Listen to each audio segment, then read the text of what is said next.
Well, we're really diving into the deep end this time, taking on big tech regulation.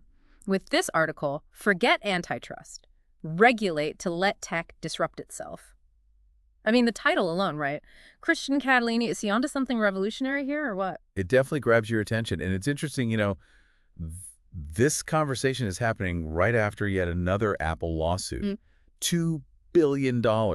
That's what the EU is trying to hit them with now for anti-competitive behavior. It's like every time we turn around, right, there's another hearing, another investigation. Another fine. Yeah, exactly, another fine. And you have to wonder, do these antitrust measures ever really work? I mean, Catalini seems to think not. He even starts his argument with what he calls an antitrust graveyard. Right, he lists them all out. Microsoft back in the 90s. Oh, yeah. Meta's acquisitions. Oh, yeah, all of them. All of them. Amazon and their, let's say, creative business practices. It feels like, I don't know. It's like trying to patch a thinking ship. Yes. You fix one hole and another one pops up right next to it. Exactly. And what's interesting is Catalini saying that even some regulations, even well-intentioned ones, they can backfire. He uses GDPR as a prime example. You know that big data privacy law from a few years ago? Right. On the surface, more control over your data sounds great. It sounds good in theory. But It created so much red tape. A lot of smaller companies really struggled to comply. oh, absolutely. While these tech giants, they just absorb the costs. Yeah, they have the lawyers for it. Exactly. It's Yeah. just business as usual for them. So it's almost like these regulations, they accidentally made the companies they were trying to control even stronger. Yeah, it's a real head scratcher, isn't it? It is. Okay, so we've established traditional antitrust efforts. It's like playing whack-a-mole. It really is. And even well-intentioned regulations, they can have consequences that we don't foresee. But Catalini, he doesn't want us to just do nothing. Yeah. He's not advocating for a completely hands-off approach. In fact, he proposes something kind of radical. Yeah. He says the answer to big tech isn't less tech, Yeah, hey. it's more tech. More tech, all right? Or, as he puts it, the right kind of tech. Interesting. And his reasoning here is really interesting. He says, relying just on antitrust, it's like bringing, a knife to a gunfight. Oh, yeah, It's fighting the last war, not the current one. Uh-huh. And he uses the story of Microsoft and Netscape. Netscape Navigator. Wow, that's a name I haven't heard in a while. I know, right? It was the browser back in the day. It really was. And Microsoft's Internet Explorer, trying to catch up. And look, we could talk about Microsoft tactics for days, but what really dethroned them, it wasn't some big antitrust lawsuit. What was it then? The iPhone. Oh, wow. The iPhone. Mobile browsing. It changed the entire landscape. And Yeah. Microsoft, They missed it. they completely They missed missed it, the boat. despite, dominating the PC world. So the million-dollar question is, Okay, wait on me. what's the parallel today? What's the thing that's going to disrupt Google, Yeah. Facebook? What's the next big shift? Yeah, that's what I want to know. What's the tech that's going to change everything? Right. But before we get ahead of ourselves, Catalini throws us another curveball. Okay. He says, even if we know what that next big thing is, the timing of any regulation, Yeah. absolutely critical. Makes- Get it wrong, and we could stifle innovation before it even gets started. It's true. It's like trying to pick a winning stock before the company even goes public. Yes. You might end up with, like, Friendster instead of Facebook back in the dorm room days. Exactly.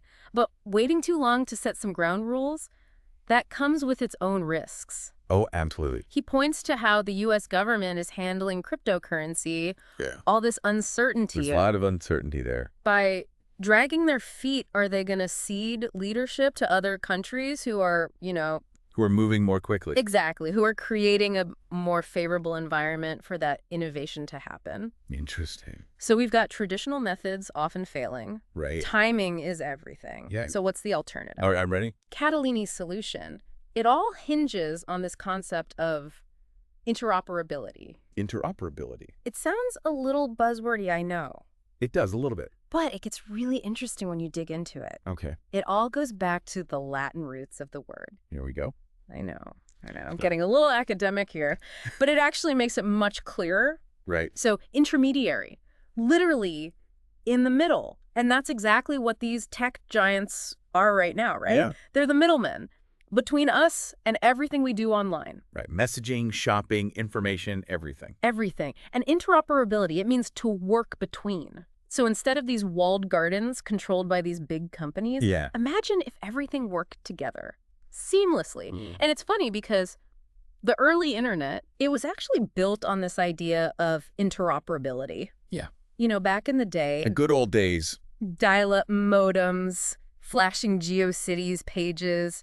It was a much more open playing field back then. Yeah, it really was. Which is ironic because that openness, that's actually what allowed these tech giants to get so big in the first place. It's true they had the space to grow. Right, but as they grew, they started closing off those open doors. Putting up walls. Exactly, creating these really controlled systems.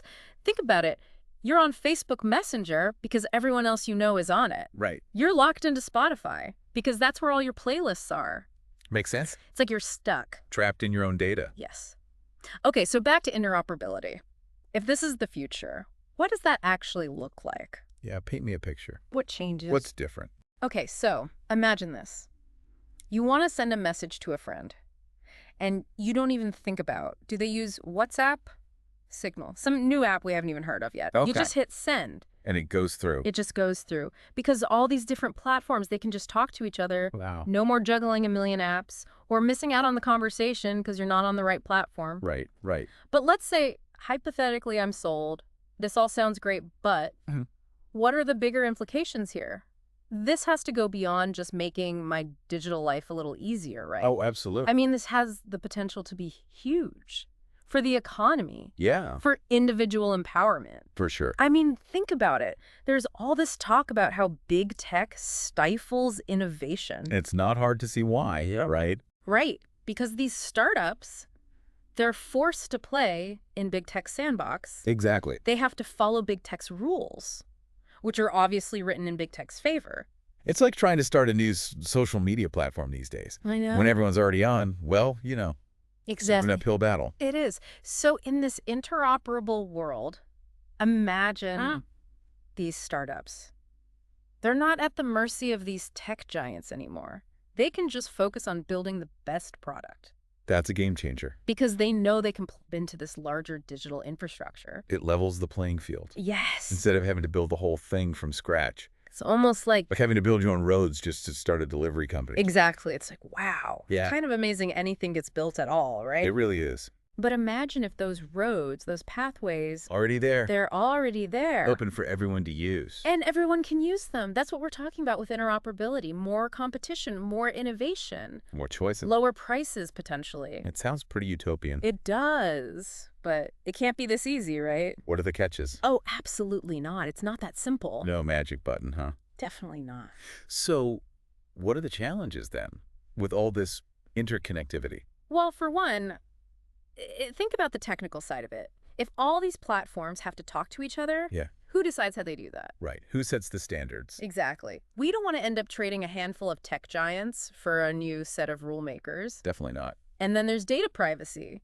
With data flowing everywhere, Yeah, even more important than... how do we make sure it's being handled responsibly? We can't just assume that making things interoperable automatically means it's going to be more ethical. Right, it's not a guarantee. So we probably need some pretty strong regulations to go along with it. To make sure things don't go off the rails. Exactly. And Catalini admits that. He does. Yeah, he acknowledges that this isn't just a tech problem to solve, it's a social one, and a political one too. Of course, there are always going to be people who benefit from the way things are. Powerful people. And they're not going to give up that power easily. That's why, like we were talking about before, Yeah. finding that balance with regulation is going to be so important. That sweet spot. Yes, exactly. Two hands off and we're right back where we started. Exactly. Too strict and we might kill the whole thing before it even gets going. And that's why Catalini says, we need to be having these conversations right now, today, because the decisions we make in the next few years about things like cryptocurrency, AI, this is going to affect so much more than just those specific technologies. It's setting a precedent. Exactly, for how we deal with interoperability, with competition, in all aspects of the digital world. Wow. So it's not just about, does Bitcoin go up or down? What's the new social media app everyone's using? There's a bigger picture here. It's so much bigger than that. It's about who gets to shape the future. Okay, so those are some pretty big stakes. They really are. So where do we even begin? Well, Catalini says it's multi-pronged. First, he thinks how we're handling crypto is super important right now, because it's kind of a test. A testing ground. Exactly. If we can get interoperability right with crypto. It's a model. It could be a model for everything else. I like it. It's about proving there's another way to do things, where openness and innovation aren't just words we throw around. They're the foundation. Yes, exactly. But he also says it can't just be governments telling companies what to do. As users, as consumers, We have a role to play, too. we have to start demanding interoperability, supporting the companies that are doing it right, And speaking up. and having these conversations That's about how to make a better digital world, because we're not just passive consumers of technology. We have a voice. We do. So to everyone listening out there, we want to leave you with this. Okay. Take a look around at the digital spaces you use every day. Where are those walled gardens? What could be possible if those walls came down? What would you change? It's a thought experiment worth trying, because the future of the internet might depend on the answers we find. Wow. And on that note, that wraps up this deep dive. Thanks for joining us, everyone, and happy pondering.